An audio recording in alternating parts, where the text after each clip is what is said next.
It's exciting to know that we're living in the middle of a DIY revolution where, due to the reduced cost of production and the ease to outsource the work to developing countries, it's become so much easier to plan and execute when you've had an idea to start something for yourself. It also helps that, to a certain degree, due to social media, there's an increased sense of social unity where, instead of giving their money to big companies like Adidas, Nike, and the like, people would rather use their earnings to support their friends and families to start their own businesses. This is why right now we're seeing a sharp boom in people starting their own independent clothing brands.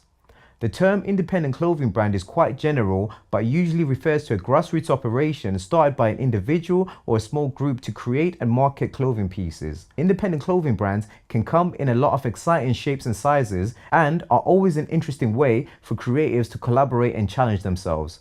Over the past few years, there have been a number of inspiring independent clothing brands who, through savvy social media marketing campaigns, strong relationship building, hard work, consistency, and luck, have managed to create for themselves a strong following, customer base, and revenue stream.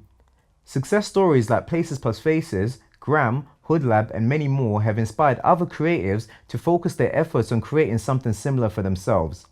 Starting a clothing brand is a fun and exhilarating creative outlet, but over time, as the creative team's ideas evolve and become more sophisticated, it can become a burden which some eventually find to be overwhelming.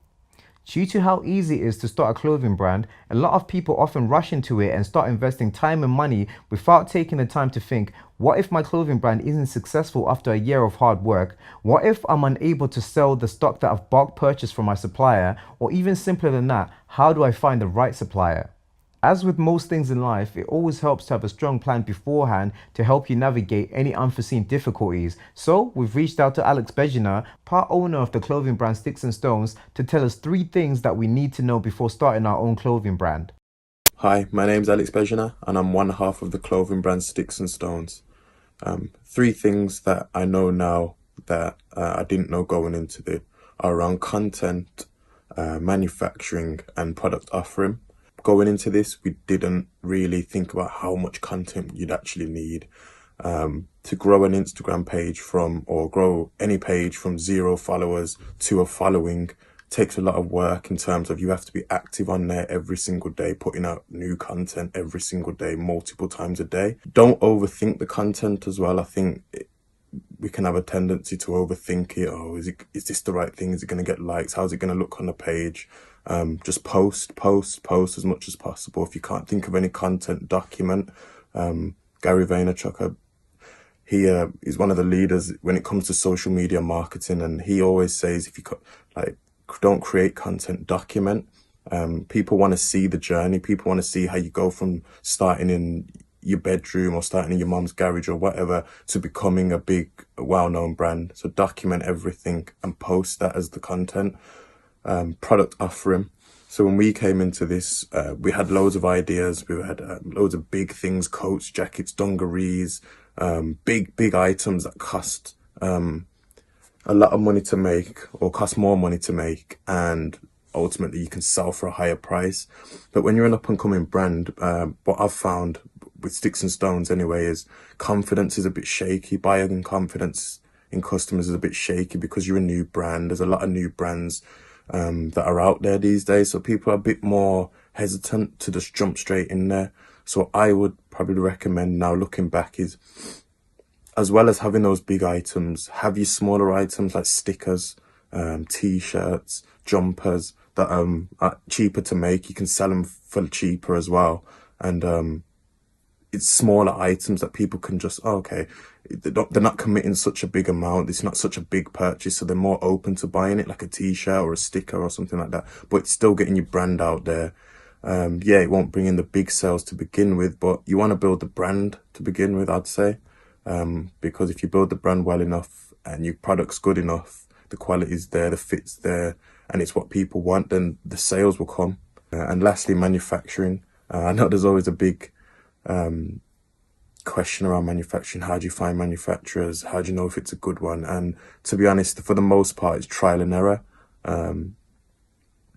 With the likes of Instagram and whatnot, it is pretty easy to find manufacturers, because there's a lot out there that are touting for work as well, because they want business.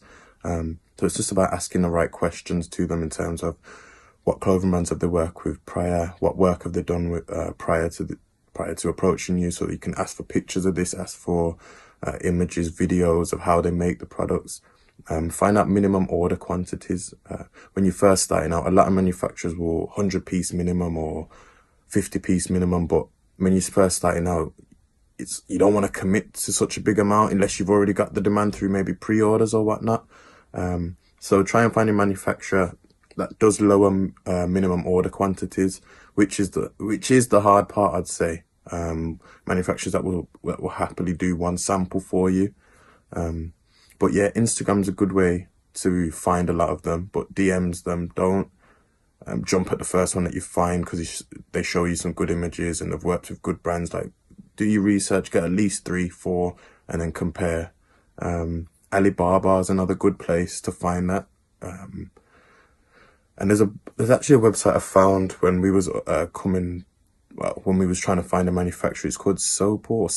It's SEWPORT, and you can actually upload your project on there. So your product designs and whatnot, and manufacturers reach out to you and you can put it at different stages. So if you're looking for just samples, you'd put a project where you're just looking for a manufacturer that can provide samples.